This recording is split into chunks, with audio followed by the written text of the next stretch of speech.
Hoy vamos a cerrar esta serie de 4 sermones acerca del Salmo 23, que es un salmo que todos conocemos, en algún momento lo hemos escuchado, y creo que estos últimos 3 sermones nos han permitido ir un poquito más profundo y entender lo que el Señor quiere hablarnos a través de su palabra. Así que quiero invitarle a que vaya conmigo al Salmo 23 y lo vamos a leer una vez más. Lo dije el sábado pasado, pero quiero repetirlo. Yo creo que esta es una buena oportunidad para que usted y yo nos memoricemos la palabra, memorices este salmo y que sea un ancla para su vida de parte del Señor. Si ya llegó, diga amén, y si no, no pasa nada, puede verlo en las pantallas también. Salmo 23, leemos juntos, dice: el Señor es mi pastor, nada me falta, en campos de verdes pastos me hace descansar. Me lleva a arroyos de aguas tranquilas, me infunde nuevas fuerzas y me guía por el camino correcto, para hacer honor a su nombre. Aunque deba yo pasar por el valle más sombrío, no temo sufrir daño alguno, porque tú estás conmigo. Tu vara de pastor me infunde, con tu vara de pastor me infunde nuevo aliento. Me preparas banquete a la vista de mis adversarios. Derramas perfume sobre mi cabeza y me colmas de bendiciones. Sé que tu bondad y tu misericordia me acompañarán todos los días de mi vida, y en tu casa, oh Señor, viviré por largos días. Bueno, hermanos, hemos caminado verso por verso por este hermoso salmo escrito por el rey David. En el verso 1 descubrimos que el Señor es nuestro pastor, que Él provee todo lo que nosotros necesitamos y que nos lleva a descansar a arroyos, ¿verdad? A aguas mansas. En el verso 2 y 3 vimos cómo Él nos guía a lugares de descanso y restauración y nos conduce por caminos rectos por amor de su nombre. Y en el verso 4 fuimos recordados que cuando pasemos por los valles, habla este salmo de sombra y de muerte, no vamos a pasar solos. El salmista no dice que nosotros vamos a ser exentos de pasar por esas tribulaciones, por esos tiempos difíciles. ¿A cuánto les ha tocado pasar por tiempos difíciles? Bueno, el Señor prometió caminar con cada uno de nosotros en medio de toda tribulación. Y también que su vara, recuerdan, les expliqué, la vara era un palito pequeño para alejar las amenazas del rebaño, y su callado nos infunden aliento. Con la vara, ¿verdad?, el pastor defendía el rebaño, y con el callado le ayudaba a las ovejas a ir por esos terrenos quebradizos, y cuando la ovejita quería medio irse por otro lado, lo jalaba. Y eso es lo que hace el buen pastor con cada uno de nosotros. Él nos defiende, Él pelea por nosotros, pero también cuando nosotros estamos medio, en vez de ovejas, medio cabras y cabras grandes, hay unas cabrotas, ¿verdad? Que la agarró, ¿verdad? Cuando estamos medio rebeldes, Él nos jala porque nos ama. Hoy cerramos esta travesía con un giro un poquito inesperado, porque el pastor ahora se convierte en anfitrión. Ya no andamos por los caminos de Costa Rica, ya no andamos por ahí, sino que Él nos invita a su casa. Él nos invita a su casa. Y lo primero que quiero que veamos en el verso 5 es que dice: aderezas mesa delante de mí en presencia de mis angustiadores. Y yo quiero que usted imagine conmigo una mesa servida. Quiero que se imagine un banquete preparado, y tú en el lugar de honor. ¿Puede imaginarse eso? Una mesa servida, un banquete bien rico, y que el lugar de honor lo tenga usted y lo tenga yo. Bueno, eso es lo que Dios hace, eso es lo que David está hablando en este lugar. Y mientras eso sucede, tus enemigos te están mirando. Tus enemigos te están mirando. Y esta es una imagen poderosa de seguridad y y de dignidad. Dice, aderezas mesa delante de mí en presencia de mis angustiadores. ¿Te has sentido en algún momento, hermana, rodeada por la ansiedad, por la crítica, por el rechazo, por el juicio? ¿Has sentido que las adversidades, que las pruebas, que las dificultades que todos en algún momento atravesamos te están acechando? El salmista dice, adereza mesa delante de mí en presencia de mis angustiadores. Qué poderoso es esto, hermano, porque ¿sabe qué? Dios a ti y a mí no nos esconde de los problemas. Dios no te esconde de los problemas, Él te honra en medio de ellos. Dios prepara mesa para ti y para mí en medio de los problemas.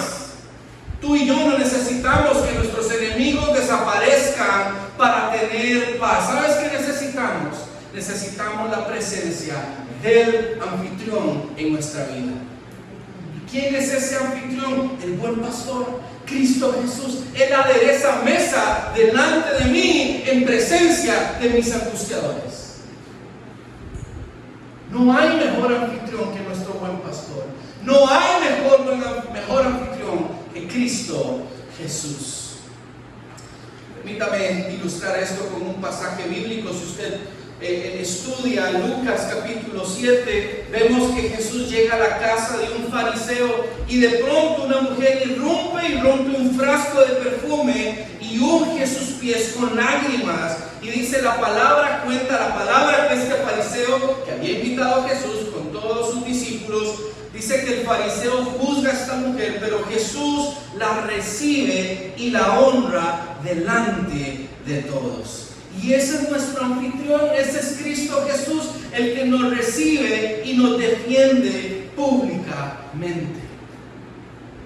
Él es el que te defiende, Él es el que pelea tus batallas. En medio de la adversidad, en medio de los problemas, en medio de las dudas, en medio de las angustias, tenemos un buen pastor que adereza mesa delante de nosotros en presencia de nuestros angustiadores. Yo no sé usted, pero eso a mí me trae esperanza, me trae paz, me trae contentamiento, porque sé que no estoy solo en la batalla del día a día. Veámoslo de esta manera, es como ser invitado a la mesa principal de una boda. Usted está invitado a una boda y usted pensó que le tocó en cualquier otra mesa, pero cuando pensabas que solo ibas a ser un simple espectador, te sorprendes porque te sientas y todos te miran. ¿Por qué? Porque el anfitrión ha dicho, este lugar es para ti. Y eso es lo que Cristo Jesús ha hecho con cada uno de nosotros. Él nos devuelve la dignidad, Él nos da un lugar y nos da una posición de dignidad en su casa como hijos e hijas del Rey. Eso es lo que hace el buen pastor con cada uno de nosotros. Aderezas mesa delante de mí en presencia de mis angustiadores. Lo segundo que el buen pastor hace, David lo dice, es unges mi cabeza. ¿Con qué? Con aceite. Y dice, mi copa está rebosando. En la antigüedad, hermanos y hermanas, ungir con aceite era un símbolo de honra, era un símbolo de sanidad y era un símbolo de consuelo. ¿Escuchaste? Honra, sanidad y consuelo. Ungir también era una señal de honra y de hospitalidad, ¿verdad? En el mundo antiguo, especialmente en los climas áridos, el anfitrión ungía con aceite perfumado la cabeza del huésped para refrescarlo y honrarlo. Voy de nuevo a Lucas 7, en este ejemplo donde esta mujer pecadora entra y irrumpe en la escena en la casa de este fariseo famosísimo, popular, y ella quiebra un perfume y unge los pies del Señor y con sus lágrimas enjuaga los pies del maestro y Y Jesús sabía lo que este fariseo estaba pensando de esa mujer, porque para el fariseo era más importante que esa mujer que tenía una fama complicadita entrar en su casa. Pero Jesús vio más allá de eso y le dice al fariseo: yo vine a tu casa y ni siquiera ungiste mi cabeza con aceite, pero esta me ha ungido mis pies con perfume. Y eso es lo que Jesús hace con nosotros. Era un gesto de bienvenida, de dignidad, de afecto. Ungir también era un símbolo de consagración, ¿verdad? Reyes, profetas, sacerdotes eran ungidos con aceite como una señal que habían sido apartados por Dios. Eso fue lo que sucedió con nosotros a través de la persona de Jesucristo. Hemos sido apartados por Dios para caminar en santidad y en obras que traigan gloria al Padre. Pero todo eso sucede a través de ¿quién? Del buen pastor.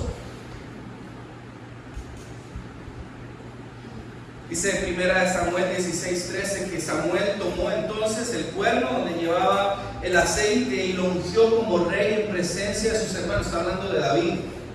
Y a partir de ese día el Espíritu del Señor estuvo sobre David.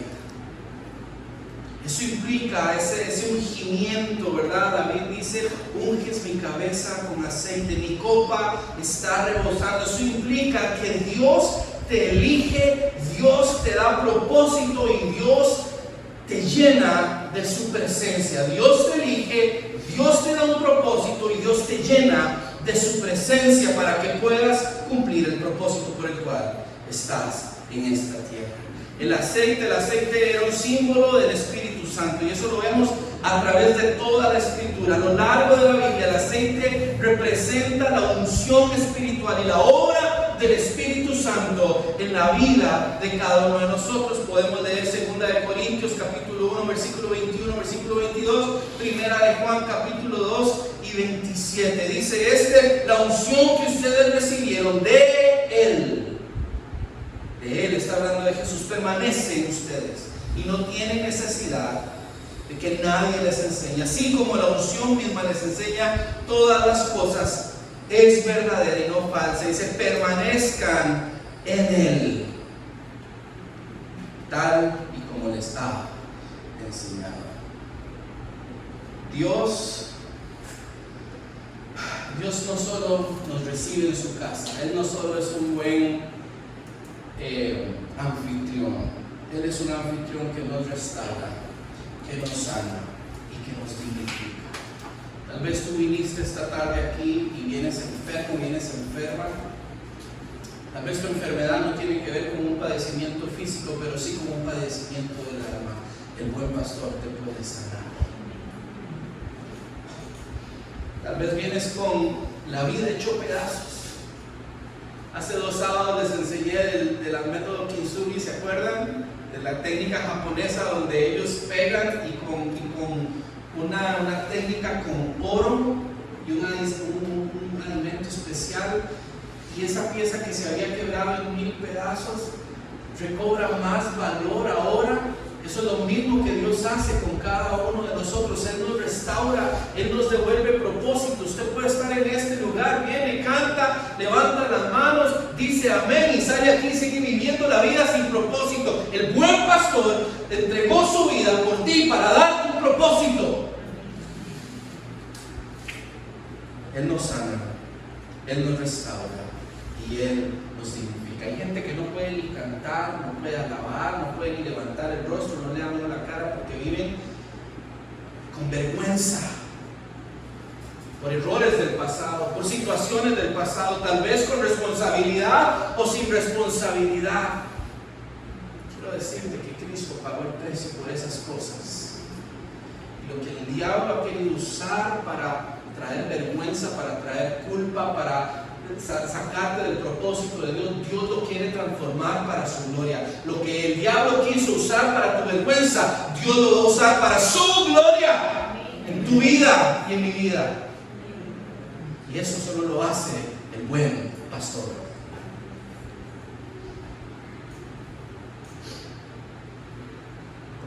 te sientes agotado, agotada, te sientes seco emocionalmente, Dios no solo nos da una gota de su gracia, dice la palabra, mi copa está rebosando.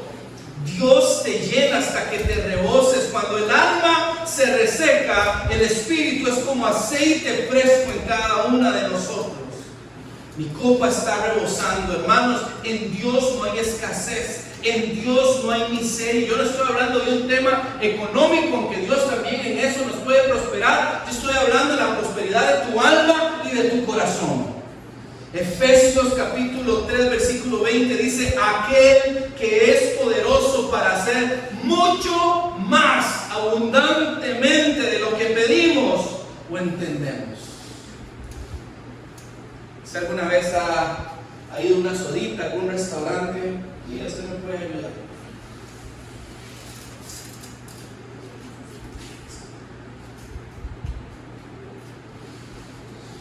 Usted, pero aquí no va a ser un despelote requisito, mejor no me la huevo. Dice: mi copa está rebosando. Y usted va a la soda, el mesero le empieza a echar agua, y la mesera se distrae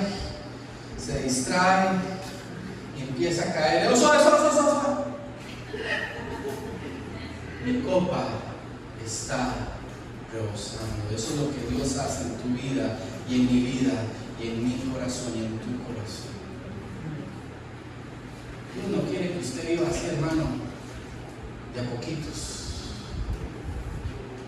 ¿Sostiene?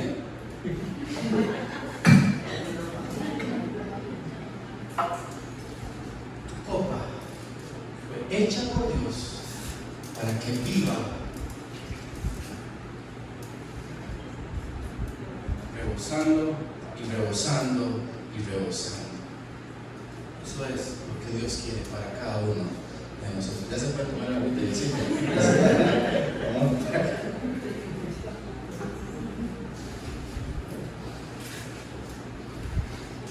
y así es Dios, hermanos. Dios se pasa con sus bendiciones. Ya nos dio lo más grande que podíamos nosotros tener: Cristo Jesús, la esperanza de gloria. Resolvió el problema más grande del hombre y de la mujer, que era el pecado en el corazón. Pero no se queda ahí. Dios nos da su gracia, nos da su paz, nos da su gozo, nos da esperanza, nos bendice, nos da familia, nos da trabajo, nos da fuerza.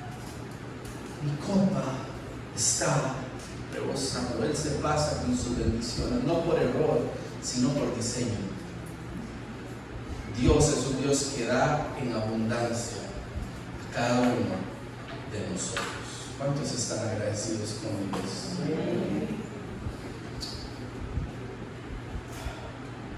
Dice más adelante: ciertamente el bien y la misericordia me seguirán. ¿Cuántos días? Una vez de vez en cuando. Los fines de semana, a final de año. ¿Cuándo? Todos los días de mi vida. Tenemos al mejor pastor, hermanos. El bien y la misericordia me seguirán todos los días de mi vida. Seguirán. Esa palabra en hebreo, ¿sabe que es una palabra que significa perseguir? Venga, Luisito, deje textear. Es perseguir el bien y la misericordia del Señor. ¿Qué es lo que hace con nosotros? ¿Qué hace con nosotros? Nos persigue y vamos por aquí y nos metemos, ¿verdad? Nos metemos en un hueco. ¿Y qué hace el bien y la misericordia del Señor? ¿Qué hace el bien y la misericordia del Señor? Te van a seguir todos los días de tu vida. Eso es lo que hace el buen pastor. Mentira, Señor está tomando notas. El bien y la misericordia del Señor nos seguirán, nos van a perseguir. El bien y la misericordia, hermanos, el bien y la misericordia no caminan detrás de ti, te persiguen activamente, van detrás tuya. No son consecuencias aleatorias, son promesas aseguradas por un Dios que nos ama, nos cuida y nos guarda.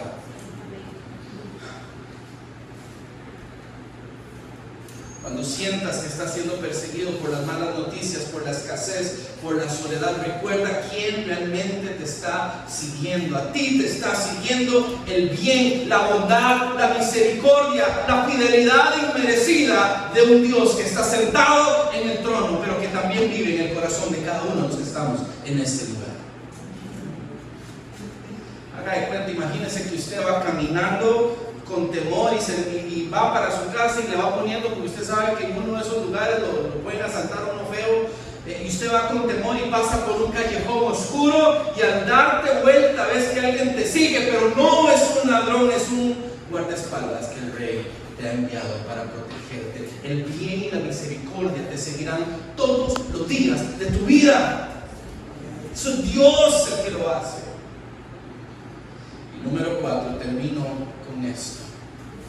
Y en la casa del Señor moraré por largos días.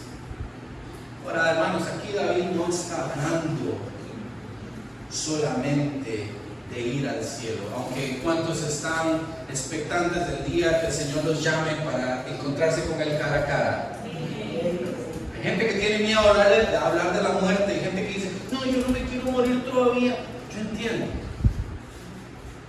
Pero Pablo dijo, para mí, el morir es, vivir es, y el morir es ganancia. Es ganancia. David cuando dice, y en la casa del Señor moraré por largos días, él no está hablando de ese encuentro, está hablando de estar en la casa de Dios. Y estar en la casa de Dios no es venir al pozo, no es venir a como ni agua viva. Esto es un galeroncito, esto es un cascarón, hermano. La iglesia somos usted y yo. Nosotros habitamos constantemente en la presencia de Dios, pero la presencia de Dios no está aquí, está aquí, y está en ti, y está en mí.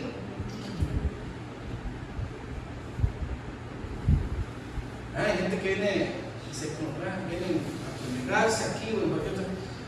Es que hoy sí no sentí la presencia de Dios. Allá chequees, hermano, porque la presencia de Dios está aquí.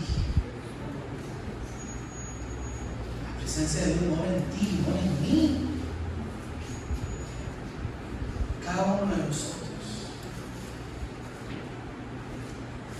Cuando David habla de esto, está hablando de una relación diaria. Es una presencia constante. ¿Sabe cuál es el problema, hermano? Que usted y yo venimos aquí, nos congregamos, cantamos, adoramos, ofrendamos, escuchamos la palabra y perdemos conciencia de que el Espíritu Santo mora en nosotros. ¿Usted sabía que usted es portador de la presencia de Dios? Que Dios le escogió a usted y me escogió a mí como templo para su presencia. Si estuviéramos más conscientes de que somos portadores de la gloria de Dios, de la presencia de Dios, que Él nos ha escogido como casa espiritual, no haríamos las idioteces que a veces hacemos. No tomaríamos las decisiones que a veces tomamos. No hablaríamos como normalmente, a veces en momentos de frustración hablamos. Porque tenemos conciencia de quién va adentro nuestro, quién mora aquí en el corazón. Es una presencia constante. David escribe en el Salmo 27:4: le he pedido al Señor y solo esto busco, habitar en su casa todos los días de mi vida para contemplar su hermosura y habitar en su santo templo. Una cosa busco, una cosa he pedido, y esa buscaré intensamente: habitar en la casa de Dios todos los días de mi vida. Jesús dice en Juan 14:2: en la casa de mi Padre muchos aposentos hay. Y si así no fuera, ya les hubiera dicho. Así que voy a preparar lugar para ustedes. Pero hermanos, el cielo no solo es un destino, el cielo es una comunión eterna con el buen pastor. Hay gente, ¿verdad?, que cree que cuando va al cielo va a estar en una nube tocando el arpa, ¿verdad?, como que aquí, o una sala. No. Esta comunión con Dios, es una relación íntima con Dios. Y es aquí, empieza aquí, no empieza cuando usted palma, no hermano, empieza aquí. La presencia de Dios. Yo quiero preguntarte, ¿dónde está tu hogar? No estoy hablando de un hogar físico. ¿Dónde está tu hogar? ¿Dónde están tus raíces? Porque Dios no quiere darte bendiciones temporales. Dios quiere darte un hogar eterno. Mucha gente, hermanos, vive con maletas emocionales listas para huir ante cualquier crisis. Pero Dios en esta tarde nos está invitando a colgar las maleticas, a sacar la ropita, a sacar la ropa del corazón y decir: aquí me quedo. Y cuando hablo de aquí me quedo es habitando con Dios en su presencia, con la conciencia de que Él mora en mí y yo en su presencia, que Él es mío y yo soy suyo, porque en su casa hay pertenencia, hay propósito y hay permanencia. Lo recién lo cantamos. En su casa hay ¿qué?